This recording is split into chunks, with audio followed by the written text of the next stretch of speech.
leurs enfants, grandir avec une double culture est une richesse, mais pour les parents, ça signifie aussi de nombreux questionnements. Nathalie, qu'en disent nos maternautes? Alors vous êtes un couple mixte. C'est important d'avoir cette donnée-là. Qu'est-ce que ça représente pour vous? Une grande richesse, 51%, on est au-dessus de la moitié quand même. Allez chercher le dernier chiffre. Rien de particulier, c'est votre quotidien. Au total, on est quand même à 81%. Et des compromis au quotidien, finalement, seulement 19%. Vous avez vu comme on est loin, parce que je pense que les personnes qui ont répondu sont des couples mixtes et que effectivement, ils sont dans leur quotidien et ils arrivent à trouver un certain nombre de solutions. Mixte, en fait, exactement. Interculturel, c'est-à-dire deux mélanges. Deux cultures différentes. Oui, vous allez voir, ça peut être une personne japonaise qui va être avec un Libanais, par exemple. Et religieuse aussi. Un Péruvien. Nous avons un Péruvien également. Voilà, enfin, donc c'est vraiment interculturel, c'est-à-dire... alors après, vous allez me dire, je vois... C'est pas mal. Est-ce que ça peut être le mari qui vote à gauche et sa femme qui vote à droite? Mais voilà. Mais c'est justement la question. C'est-à-dire la question qui se pose, c'est que finalement, tous, autant qu'on est, faire couple, est-ce que ça n'est pas déjà du métissage? Et des compromis au quotidien. Pardon? Et des compromis au quotidien. Et des compromis au quotidien. On fasse une émission sur le couple en général. En fait. mais je crois, l'air de rien, que c'est pour ça qu'on s'est dit que c'était bien d'aller à l'inverse de ces clichés-là pour nous éclairer, nous, et voir. Ils ont quand même des trucs pour dépasser tout ça, parce que l'arrivée de l'enfant, évidemment, ça ressort les choses.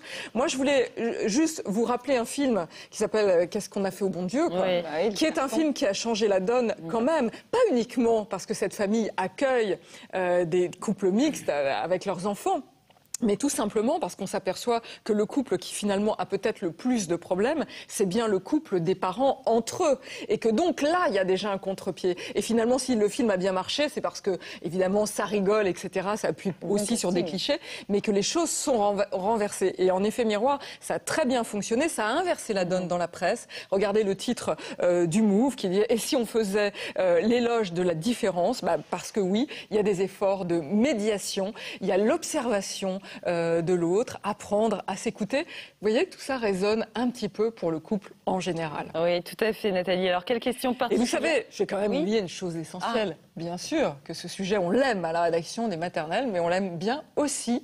On a ça en commun avec la rédaction de Parents. On a travaillé en partenariat. Et voilà, c'est important de le dire. Parce qu'on a construit cette émission avec le magazine Parents que vous devez lire, j'imagine, vous derrière votre téléviseur. Alors, quelle question particulière pose l'éducation des enfants dans un couple mixte? Comment s'effectue la transmission culturelle? Eh bien, on en parle tout de suite maintenant avec nos invités. Nous aurons avec vous et avec nous Lucille, Natacha et Sabine Béliard, psychologue. Merci beaucoup Muriel Urtis d'avoir été avec nous ce matin. C'était un grand plaisir et un honneur pour nous. Et bien sûr, si vous voulez avoir le kit Play International, c'est possible. Vous allez sur le site internet maternelle et vous trouverez tous les éléments. Allez, à tout à l'heure. Voilà. Bonjour Lucille, bienvenue à vous sur le plateau des maternelles. Vous habitez près d'Orléans et vous êtes la maman de Nolan qui a 16 mois. Votre mari est népalais. Dès la grossesse, vous avez dû apprendre à jongler avec deux cultures très différentes. Merci beaucoup de nous apporter votre témoignage ce matin. Bonjour Natacha, bienvenue à vous également. Alors vous habitez aussi dans le Loiret, décidément, et vous avez 4 garçons de 4 à 15 ans. Votre mari est turc et vos enfants grandissent donc entre deux cultures. Et pour vous, cela représente une grande richesse, comme beaucoup de nos maternautes. Merci d'être présente également ce matin. Sabine Béliard, bonjour. Vous êtes psychologue, psychothérapeute et auteur de ce livre avec un joli titre, La couleur dans la peau, qui est sorti aux éditions Albin Michel. Bienvenue sur le plateau des maternelles. Vincent a posé une question finalement immédiatement très pertinente. Qu'est-ce qu'on appelle un couple mixte? Au fond. Au fond. Oui, absolument. Tous les couples sont des couples mixtes. Les enfants naissent de parents de sexes différents et qui viennent d'univers familiaux différents. On ne se marie pas avec son cousin, on ne se marie pas avec son frère, on sort de la famille, on s'éloigne de la famille.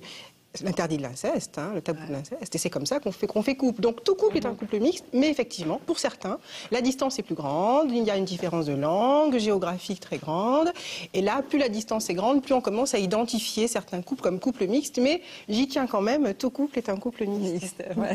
Alors, quelle est la part de hasard dans la formation de ces couples? Est-ce qu'il y en a une? C'est toujours mystérieux. Un couple, on ne sait jamais trop. On va chercher du dissemblable et on trouve du semblable. Et on va chercher du semblable et on trouve du dissemblable. Donc c'est toujours assez énigmatique.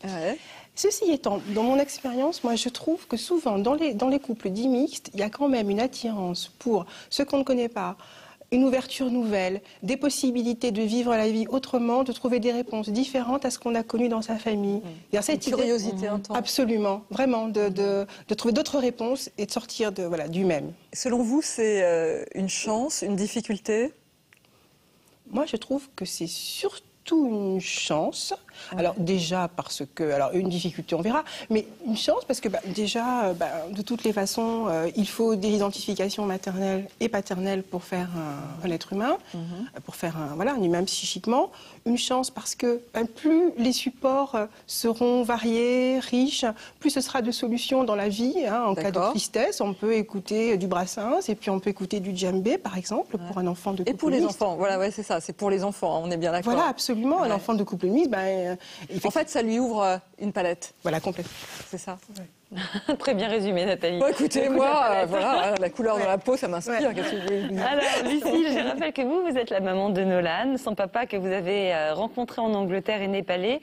Et dès la grossesse, vous nous avez dit en préparant l'émission que vous aviez été confrontée à de grandes différences culturelles. Lesquelles ? Alors, en particulier, un événement qui est très peu présent en France, mais dans beaucoup d'autres pays. On va dire qu'il est connu sous le terme anglais de baby shower. Ah oui. Et en fait, c'est les fêtes prénatales. Et dans les pays comme en Inde, par exemple, ou dans les pays peu développés, comme il y a des risques importants au niveau de la grossesse, c'est une fête qui est mise en place surtout pour donner de la force à la maman, pour avec les esprits, toutes ces choses. Et en France, quand mon mari en a parlé, c'est vrai que moi j'étais tentée. Je me suis dit, oui, autant commencer tout de suite à mélanger les cultures. Et au niveau de ma famille, par exemple, j'ai eu des blocages puisque c'était vu comme à l'inverse. Ça va te porter la poisse. Avant la naissance, il ne faut surtout rien faire. Et j'ai une partie justement de ma famille qui n'a pas voulu venir. Ah d'accord, donc dès la grossesse, ça a commencé un petit peu les différences culturelles. C'est ça, à essayer de trouver un compromis et essayer de faire comprendre l'intérêt de la chose sans blesser personne non plus. Bien sûr. Et sur le choix du prénom, Nolan voilà, en fait, on ne voulait pas un prénom népalais, ni un prénom trop français, on voulait qui soit un petit peu à l'image de notre couple, donc un mélange. Et en même temps un prénom qui soit prononçable partout, qui n'ait pas une signification négative dans un pays. Mon mari s'appelle Bishwash, dont le surnom Biche, en France tout le monde pense à l'animal, ça fait bizarre. Donc là on s'est dit il faut prendre quelque chose de plus simple. Et comme on était au Royaume-Uni, on a choisi le prénom Nolan parce que dans leur pays, au Népal, il faut que ça ait une signification importante.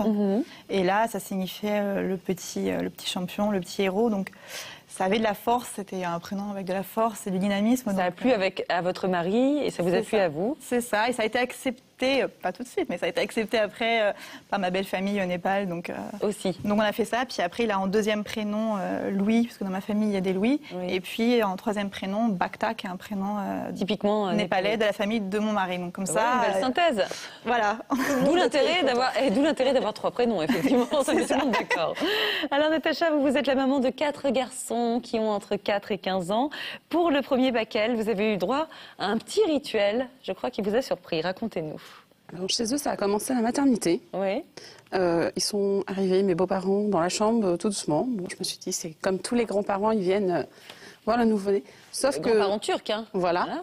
Sauf que mon beau-père et ma belle-mère se sont mis tout de suite autour du berceau, chacun d'un côté, et commençaient à chuchoter à l'oreille de mon fils. Donc je me suis demandé ce qui se passait. Et en fait, ils lui ont tout de suite récité des prières.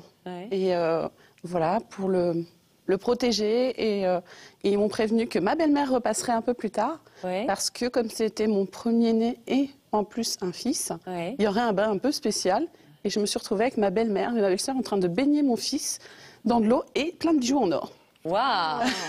Et ça, vous n'étiez pas du tout quand votre mari vous avait pas dit, t'en fais pas, ma mère va débarquer. Non, pour lui c'était normal. Voilà, ça se passe comme ça chez nous. Donc, vous l'avez pas mal pris. Non, mais c'est vrai que de l'extérieur, je me suis demandé ce qui se passait quand même un petit peu. C'est un petit peu surprenant. Voilà. Entre-temps, vous en avez eu 3 autres. Donc voilà, maintenant, oui, maintenant. Non, c'est la routine. Voilà, le bain avec les bijoux en or.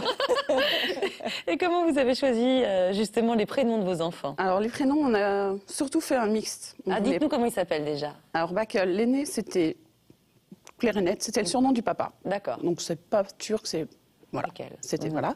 Et pour les 3 autres, on a pris tous à la base un prénom turc qu'on a francisé. D'accord. Donc ça donne quoi? Yanis, c'était à la base Ennis.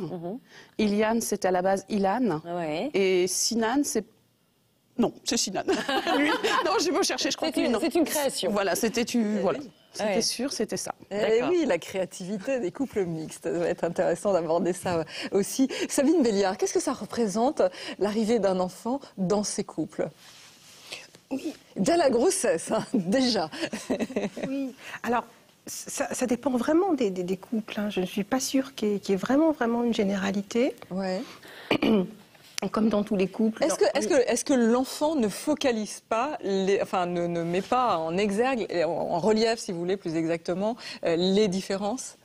Alors oui, et à la fois, ce sont des choses que les gens se disent avant de faire un enfant.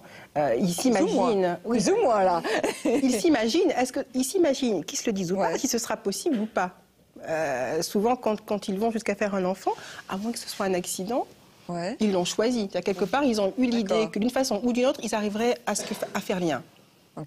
Même si le chemin n'est pas tout de suite... il y a un a priori très positif. Il y a l'idée que ce sera possible quand même de faire en chair quelque chose qu'ils ressentent à l'intérieur d'eux comme un lien. C'est-à-dire que ça pourra se rencontrer et faire un vrai bébé, leur relation. Donc, je pense que quand ils vont jusqu'à faire vraiment un enfant, c'est que dans leur tête, l'enfant existe déjà comme bébé psychique, comme rencontre des deux qui s'aiment et qui font corps. Donc c'est quand même cette idée que, peu ou prou, je ne pense pas qu'ils s'imaginent qu'ils ne vont pas y arriver. D'accord, alors ça c'est au moment de la grossesse, L'enfant arrive, on le voit, là on passe à une dimension supérieure, c'est pas que le couple, ça concerne aussi là d'un seul coup les familles, donc ça tend forcément les choses, non ? Ça dépend vraiment des cultures. Moi, je crois que oui, il y a des différences. Oui, des fois, ça peut être très, très surprenant. Moi, l'impression que j'ai quand même, c'est que tant que c'est pas ressenti comme antagoniste, tant que c'est pas ressenti dans le clivage, que de toutes les façons, ce qui gagne quand même, c'est la liaison et l'attraction, la dimension de lien. C'est comme s'il y avait deux mouvements. Un enfant né d'un homme et d'une femme. Bon, je crois que dans les couples dits mixtes comme dans les autres, cet homme et cette femme, effectivement, ils se vivent en lien, ils peuvent en faire un enfant de eux deux, à partir de deux. Et que ce fantasme-là, il est porteur d'un enfant psychique et d'un enfant qu'on va voir comme entier à partir de deux êtres. Mais vraiment, là où ça pose souci, c'est quand les choses sont vécues dans l'antagonisme, quand il y a un divorce psychique, et un divorce culturel, mais qui se greffe sur une pensée du divorce psychique. D'accord. Mais le culturel est sur le support du psychique quand même. C'est pas divisé. Et alors, d'accord. Et en même temps, on voit pour le dernier enfant qu'il y a une part de créativité. Allons-y, allons-y. Est-ce que là, il n'y a pas quelque chose qui se passe de particulier? C'est-à-dire, au début, il y a la présence de chacune des deux cultures. On tambouille un truc, on en donne un petit peu on est libre. aux uns et à l'autre. Et après, il y a une liberté. Je suis entièrement d'accord. Je suis entièrement d'accord. Il y a vraiment un syncrétisme culturel dans les couples, moi je trouve. Ils inventent des petits mots, des fois, les recettes sont aménagées. Moi j'avais une patiente qui était péruvienne, elle faisait du pastel de choclo, c'est un gâteau de maïs, et son mari mettait du romarin. Et ça faisait un pastel de choclo au romarin. Oui, ou des petits mots espagnols. Moi j'ai vu pour une dame qui étaient transformés avec un peu de français. Ils avaient inventé des mots avec les enfants qui sont restés pour toute la fratrie. Des choses assez... Beaucoup de créativité, finalement. Natacha, vous dites, à part la créativité, qu'il y a aussi beaucoup de dialogue et de compromis à faire dans un couple mixte, à faire des deux côtés d'ailleurs. Vous pouvez nous donner des exemples? Chez nous, c'est beaucoup Noël. Ah, Noël? Parce que chez eux, ils ne font pas Noël. Donc pour lui... Le fait qu'il y ait des cadeaux, c'est facile, voilà, c'est normal, c'est un papa, mais c'est le sapin. Donc, Il veut pas de sapin? Non, il n'aime pas les... Enfin, il n'est pas pour le sapin, donc on a fait un petit compromis, on a l'autorisation, on met le sapin le 24, et le 25, une fois qu'il n'y a plus... Voilà, il n'y a plus de sapin. Le sapin disparaît le 25 au soir. Parce qu'en fait, en Turquie, il n'y a pas de sapin. Enfin, je veux dire... Il y en a parce que c'est assez laïque, mais c'est vrai que lui, il est plutôt... Noël, c'est pas trop mon côté religieux à moi, donc si on peut... D'accord, voilà. D'accord. Bon, c'est pas un compromis énorme. Non, je pense que non. Vous l'avez le 24, votre sapin, vous? Oui, voilà. Mais il y a des choses plus difficiles, j'imagine aussi, en compromis et en... Il y a eu l'enterrement de mon fils. Vous avez perdu un... J'ai perdu un bébé. Un bébé. Et donc, on devait savoir où l'enterrer. Et chez eux, ça se fait beaucoup que le corps du bébé est rapatrié en Turquie et enterré là-haut. Et bah là, pour le bien-être de moi et je pense de ses frères, de ses autres fils, il a tout fait. On l'a enterré à côté de chez nous. Donc, là, pour vous, c'était important. Il s'est rallié à ce moment-là à votre désir. Voilà. On n'a pas fait de cérémonie non plus religieuse, alors qu'on aurait très bien pu demander l'intervention d'un imam et tout ça. Et il a préféré laisser gérer ça normalement comme n'importe quel enfant. Alors sur des sujets évidemment beaucoup moins difficiles, je crois que vous n'avez pas toujours le même avis. C'est le cas pour l'heure du coucher, non? Vous fightez sur ce genre de choses? Voilà, oui, sur l'heure du coucher, sur l'école. C'est-à-dire, lui, il est plus laxiste? Voilà, lui, sur l'heure du coucher, c'est écoute, s'ils sont pas fatigués, tu peux les laisser. Oui, mais demain, il y a... Non, mais c'est pas grave. Et ça, c'est vraiment culturel? En Turquie, les enfants se couchent tard? Enfin, dans sa famille, ouais. C'est bon, allez, il est 11h, c'est pas grave, ils sont pas fatigués. D'accord. Et sur l'école aussi Sur l'école, oui. Il est moins strict que moi. Je suis la mère fouettard pour l'école. C'est bon, écoute, il n'aime pas l'école. Quand il aura 16 ans, s'il veut vraiment arrêter, il viendra travailler avec moi, et puis voilà. Mais ça, vous pensez que c'est lié à lui, à son caractère, ou c'est vraiment culturel? Culturel. Parce qu'il y a beaucoup d'ados de l'âge de mon fils qui... Voilà, ils ont 16 ans, ça y est, c'est fini, on les voit travailler avec leur papa. D'accord, donc ça c'est vrai en Turquie. Est-ce que ça crée du coup des tensions au quotidien, ces différences culturelles? C'est pas... Enfin, on discute beaucoup, on évite les tensions justement. Il y a beaucoup de dialogue, voilà, Bon, des fois, ça monte un peu dans les tons, mais c'est vrai que non, c'est... Entre vous, ça passe. Mais pour les belles familles respectives, c'est un peu plus compliqué. Je crois que, notamment, votre mari a pris un congé paternité, c'est ça? Mon mari a pris un congé parental de 3 ans pour le second. D'accord. Et oula, c'est super, mais... Oui, pour moi et pour lui, c'était super. Sauf que, ils comprennent toujours pas. La belle famille turque. Dans la belle famille. Ah non, c'est pas passé du tout. Enfin, ils n'ont pas... Ils ont halluciné. Voilà, pourquoi elle va travailler et toi tu prends 3 ans, c'est une société beaucoup plus machiste, moins préparée. C'est plus la maman qui s'occupe des enfants et le papa va travailler, ramener ce qu'il faut pour les enfants. Et là, vous avez explosé les codes. Ah là, oui, je pense que... Ils s'en remettent toujours pas. Non, je pense que là, non. Eh oui, est-ce que la transgression fait partie inhérente de ces couples ou est-ce que c'est le couple en général, Sabine? Finalement, quelle est la bonne posture pour arriver à essayer de se sortir par rapport à des tensions sur des sujets légers, d'autres moins légers? La vie, la mort, on entend que ça s'approche différemment. Il faut les anticiper, ces désaccords. On a eu beaucoup de parents qui nous ont dit l'essentiel, c'est d'en discuter avant, on en parlait à l'instant. Oui, mais il y a des choses qu'on a du mal à imaginer avant aussi, qu'on est bien obligé de discuter, et que les parents sont bien obligés de discuter quand ça vient.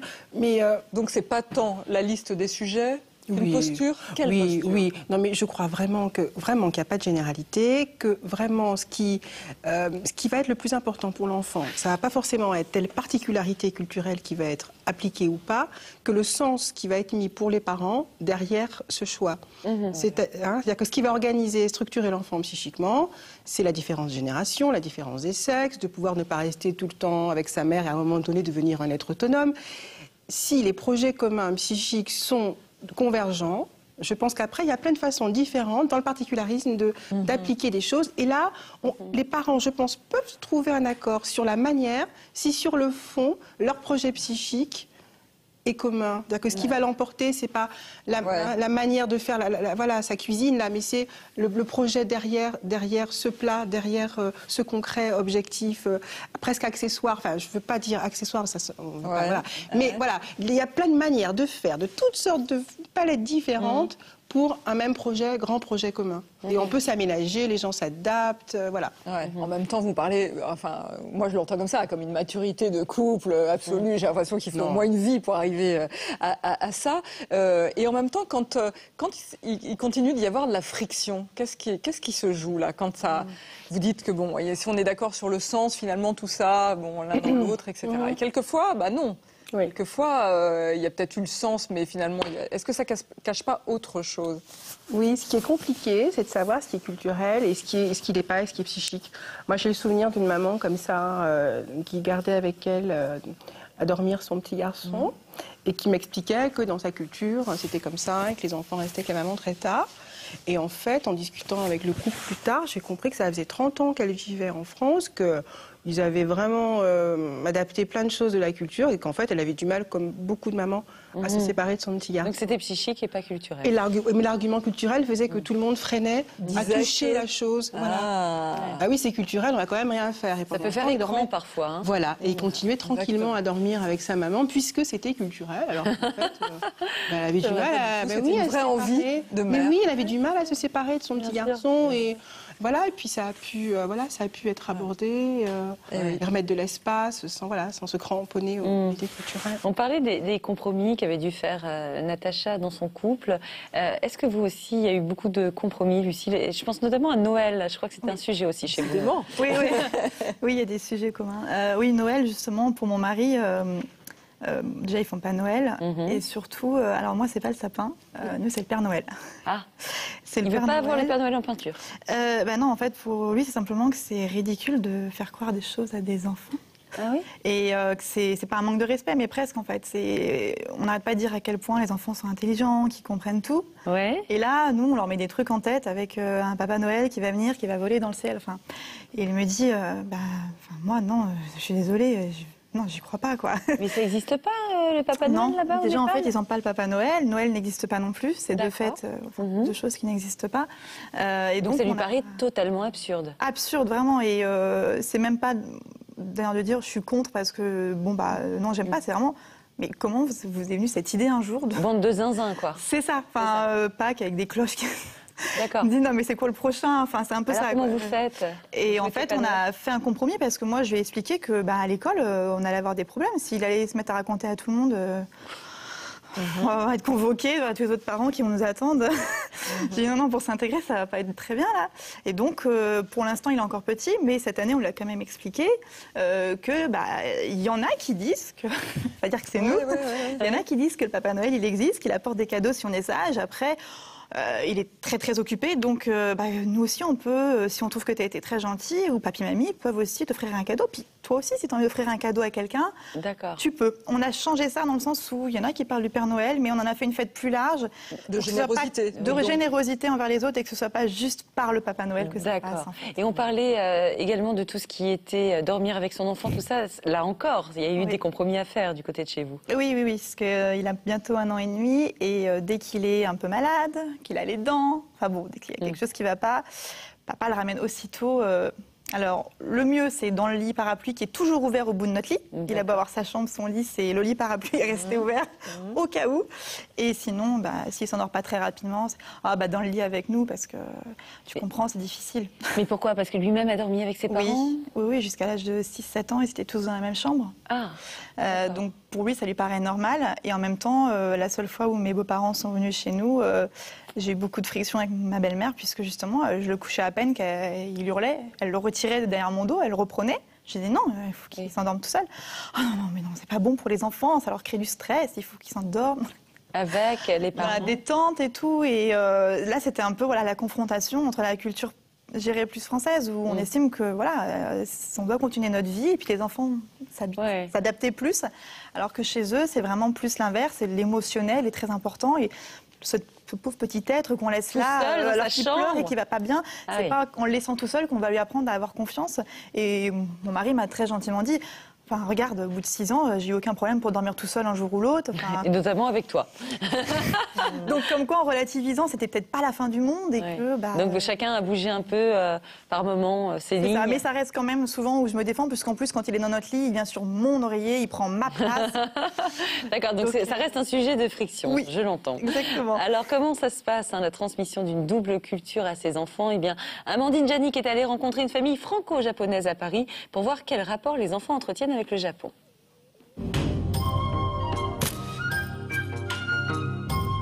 Aujourd'hui, Keiko, son mari Jean-Christophe et leurs 2 enfants, Anne et Paul, sont de sortie.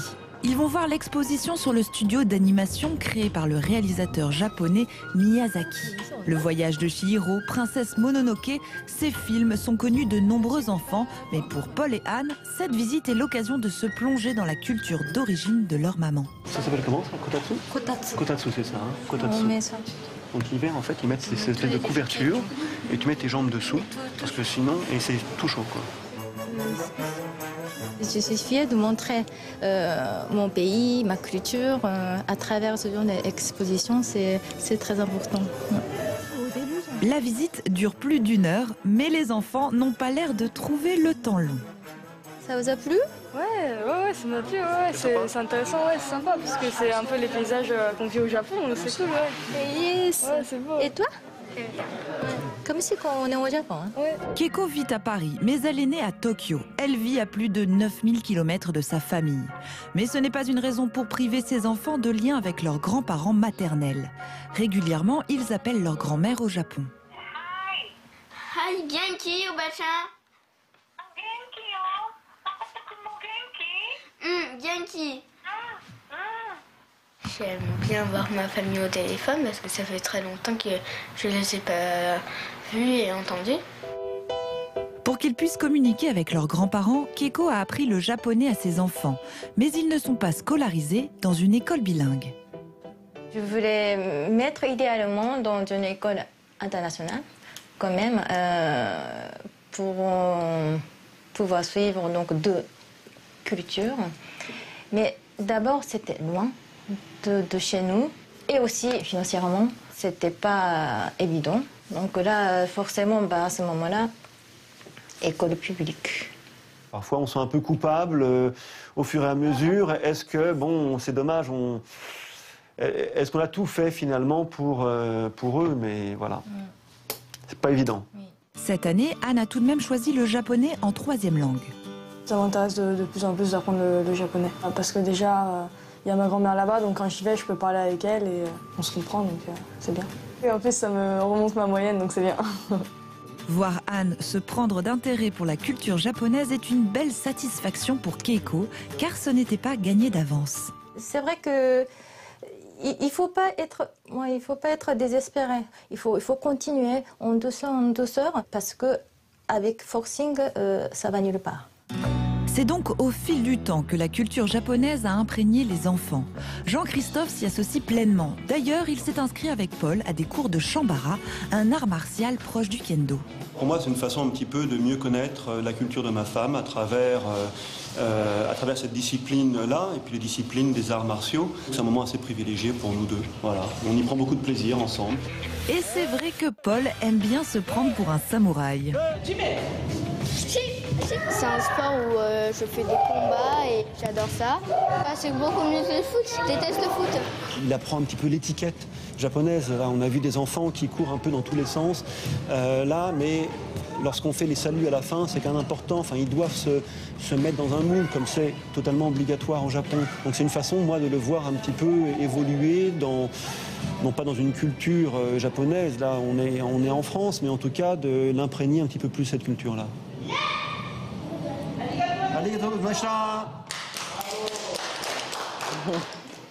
Et oui, Sabine, il y a Jean-Christophe et évidemment Keiko qui insistent sur l'importance de ne pas forcer l'enfant à adhérer à la culture japonaise. Qu'est-ce que vous en pensez, vous? Et puis aussi, comment on fait quand on est dans un pays pour faire quand même exister l'autre culture? Oui, pour les enfants métis, c'est quand même mieux s'ils peuvent avoir accès vraiment à l'héritage de leurs 2 parents. Que vraiment les parents puissent se sentir libres d'utiliser leurs ressources internes, leurs richesses. Comme il y a plein de façons de transmettre son passé, il y a la cuisine, enfin il y a plein de manières, il y a l'art, il y a la danse, mais vraiment la langue, quand ils peuvent arriver à parler leur langue, c'est vraiment...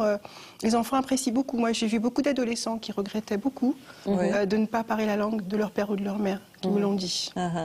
Et peut-être parce qu'ils n'osent pas, en fonction du nombre d'années depuis lesquelles ils sont là, enfin, dans un autre pays. Ils ont peut-être la sensation d'avoir perdu quelque chose eux-mêmes. Oui. Et donc là, c'est difficile de transmettre aux enfants. Oui, alors en même temps, je crois qu'on transmet plein de choses dans la vie, tous, sans savoir qu'on les transmet. Et qu'il y a plein de façons différentes de transmettre les choses. Par exemple, si on parle de la langue, c'est des mots, enfin, c'est aussi une vision du monde, c'est aussi une façon de parler, de rythmer son corps, de rythmer sa façon de dire les choses. Et je pense qu'il y a plein de petits détails qui passent comme ça, dans la mélodie, et que les gens ne savent pas eux-mêmes qu'ils transmettent et qu'ils transmettent. Malgré tout. Natacha, comment vos enfants s'intéressent-ils à la culture turque ? Alors, j'ai mon adolescent qui n'est pas spécialement basé sur la langue, lui, c'est plus sur la façon de vivre en Turquie. D'accord. Lui, il s'intéresse, il demande beaucoup à son père. Il regarde aussi les chaînes pour voir les différences qu'il y a entre la vie en France et la vie en Turquie. La vie quotidienne, quoi, la vie à l'école, à la maison. Est-ce qu'il y a beaucoup de différences? Par contre, mon second et mon troisième, eux, se lancent dans l'apprentissage de la langue. Carrément. Parce que dans la ville où on est, il y a une très forte communauté turque, donc ils ont accès à des cours en plus pour apprendre à parler le turc. Donc j'ai mon second, quand c'est ma belle-sœur de Turquie qui appelle, qui peut tenir une conversation à expliquer que papa n'est pas là et que maman ne se verra pas répondre. C'est génial ça. Et alors comment, ça c'est pour la langue, comment vous faites aussi pour la religion? Parce que vous n'avez pas la même religion que votre mari. Comment vous faites avec les enfants? Alors avant d'établir quelle religion ils allaient suivre, j'ai quand même été moi-même voir de quoi parlait l'islam, parce que mes enfants sont musulmans. J'ai pas adhéré à tout spécialement, mais il y a beaucoup de choses qui pour moi sont très positives pour eux, donc on les élève vraiment dans la religion musulmane. D'accord, vous avez fait ce compromis-là parce que vous vous retrouviez vous-même quand même des valeurs dans cette religion musulmane, donc c'était pas non plus un énorme compromis pour vous? Non, du tout. D'accord, et vous Lucille, comment vous faites pour la religion? En fait, la religion, c'est un mot pour nous qui n'existe pas dans notre façon d'élever notre fils. On se base sur des valeurs, comme dont elle parlait tout à l'heure, et plus sur une culture. Donc, il faut savoir qu'au Népal, c'est à la fois bouddhiste et hindouiste, mais c'est normal pour eux, ils mélangent les deux. Ce qui surprend mon mari, des fois, quand il voit en France des confrontations au nom de la religion. Et c'est vrai que pour notre fils, on essaye de faire un mélange, et ça se passe surtout donc, par le quotidien, donc on disait par la cuisine, les langues, etc. Mais d'autant plus, je dirais... par rapport à tout ce vécu, cette façon de vivre au quotidien dont on... Et puis les fêtes aussi, non? C'est ça, les fêtes. Les fêtes, la cuisine. Les fêtes, c'est très important. C'est vraiment par les fêtes qu'on arrive à lui transmettre ces valeurs-là. Et même moi, en fait, ça me permet d'apprendre autre chose. Et en fait, dans le même temps que j'apprends des choses, j'essaie de les transmettre à mon fils. Parce que j'avoue que c'est plus moi que mon mari qui est... En fait, Lui, il est plus en réserve. C'est une culture qu'il connaît, mais moins bien. Il a beaucoup vécu dans d'autres pays aussi. Donc c'est vrai qu'il la redécouvre un petit peu. Et moi, j'y suis très attachée parce que je voudrais vraiment que mon fils puisse se sentir à la fois des deux cultures. C'est pour ça qu'il apprendra probablement le népalais comme vous. Je crois que vous voulez vous y mettre en même temps que lui. Oui, bientôt. On doit partir au Népal, donc on va essayer... Et juste pour l'anecdote, en fait, ses premiers mots, c'était en népalais. Qu'est-ce qu'il a dit? Koi, koi. En fait, c'est quoi? Ça veut dire il est où, Nolan? Et comme sa grand-mère sur Skype, tous les dimanches, elle lui parle, mais elle lui parle en népalais. Et il était tout petit, et il arrive à la crèche, il fait koi, koi, koi. Il regarde, il fait c'est rare à cet âge-là des enfants qui disent ça comme premier mot. Et j'ai mon mari, mais ça me dit quelque chose. Il fait oui, ça veut dire il est où? Et comme ma belle-mère est toujours là, koi, Nolan, koi, Nolan. C'est ça. Qui répétait ça. Mais j'avoue qu'il mélange les langues un peu. Pour le moment, il est petit encore. Oui, mais c'est vrai qu'il comprend les deux. Le français, l'anglais? Oui, parfaitement. Et peut-être bientôt... mais il mélange français et l'anglais. Quand il veut prendre un bain, basse. Mais par contre, quand une chaussette, c'est une chaussette, quoi. Bon, il va faire la synthèse un jour ou l'autre. C'est ça. On va y arriver. C'est ça, exactement. Il parlera quand même 3 langues, le petit chat. Natacha, vous nous avez confié en préparant l'émission que vous trouviez quand même vos enfants extrêmement ouverts aux autres. Oui. Alors ça, vous pensez que c'est les bénéfices de la double culture? C'est que ils vont croiser quelqu'un d'une autre culture, d'une autre religion. Ils vont pas se poser la question de savoir s'il faut parler différemment. Ils vont juste me poser la question, comment il vit? Est-ce que, c'est quoi la différence? Mais avec il n'y a pas de retenue, il n'y a pas de peur de l'autre. Non, il n'y a aucun a priori. C'est toujours... dans la découverte, je vais dire. C'est joyeux. C'est oui, pourquoi il ne fait pas ça comme moi? Ah, mais c'est super, voilà. Y a pas du coup, vous êtes inquiète pour eux ou pas vraiment? Maintenant, oui. Pourquoi? Avec les événements qu'il y a eu récemment. C'est ça qui vous inquiète? C'est que j'ai peur de l'amalgame et que mes enfants sont encore un peu jeunes, je trouve. Et j'ai peur qu'un jour, ils aient honte d'avoir à dire... maman, je suis musulman, je suis turc. C'est-à-dire que l'ouverture d'esprit que vous leur avez inculquée, même sans le vouloir, par la double culture, effectivement, peut-être qu'ils ne pourront pas la retrouver partout, et c'est ça qui... c'est ça, j'ai peur que... Eh oui, effectivement, ça fait ressortir ça, tout ce qu'on vient de vivre. Sabine Béliard, comment on peut aider les enfants à rester fiers de leur double culture, double appartenance? Et ne pas la cacher au contraire. Oui, et puis à garder cette spontanéité, cette ouverture. Qu'est-ce qu'on peut faire pour les renforcer? Oui, moi je crois que ce que je vois chez les enfants, c'est que les enfants ont besoin d'être fiers de leurs parents. Et c'est en ça que c'est important, je trouve, que les parents donnent ce qu'ils ont à donner, comme ils ont envie de le donner, à plein de façons différentes, mais qui transmettent une force de vivre, une façon de concevoir le monde, la vie, la mort, c'est tout ça qui est transmis. Et bon, une culture, c'est quoi? Ça sert aux gens à arriver à vivre, à survre. C'est pas quelque chose de facile de vivre pour un être humain. Il faut voilà, beaucoup d'appui et de systèmes de pensée pour s'étendre dans l'avenir et penser, faire un projet. Je trouve que c'est très compliqué, la vie humaine, quand même. Et une culture, ça sert à ça. Ce qui veut dire que chaque enfant est héritier de groupes qui ont survécu et qui ont réussi à survivre, à construire, une pensée propre, un sens propre. Et que ça, chacun peut en être très fier. Nous sommes tous héritiers de survivants, quand même. Et ça, je crois que si les parents sont vraiment intimement convaincus de ça et qu'ils le transmettent, je crois que c'est vraiment, il y a de quoi être fier. Et pour chacun, là, il y a de quoi être fier. De vrais appuis. Alors, dans les livres, pour vous accompagner sur le sujet, il y en a beaucoup pour les livres pour enfants. J'en ai un qui m'a fait une grande régalade, qui s'appelle Chocolat et gélatine. Il y en a un marron, il y en a un rose, une rose ou un marron, vous faites ça comme vous voulez. C'est sorti chez Sarbacane, c'est le livre de Yann Kébi. Et c'est très bien fait, c'est fait pour les tout petits. Et vous imaginez bien comme c'est compliqué de faire alliance quand d'un côté, on a une gélatine rose et que de l'autre côté, on a un gros nounours au chocolat. Et c'est vraiment compliqué. C'est très bon, hein. Sauf que, mais c'est très bon, mais quand ils sont ensemble, tout va bien. Ils sont dans leur maison, ils sont peinards, la porte est fermée, tout va bien. Mais quand ils vont à l'extérieur, quand ils veulent travailler, on les sépare. Il n'y a rien à faire, rien n'est fait pour faciliter les échanges entre ces deux-là. Donc ils vont chercher, ils vont lutter, ils vont essayer de partir, trouver des solutions et ils vont trouver, figurez-vous, le Bigou Citybus. C'est quoi? C'est pas bien, le Bigou Citybus. Imaginez, le Bigou Citybus, un endroit où effectivement on accepte le chocolat, la gélatine, on mélange tout ça et finalement ça peut donner de très bonnes choses, vous imaginez.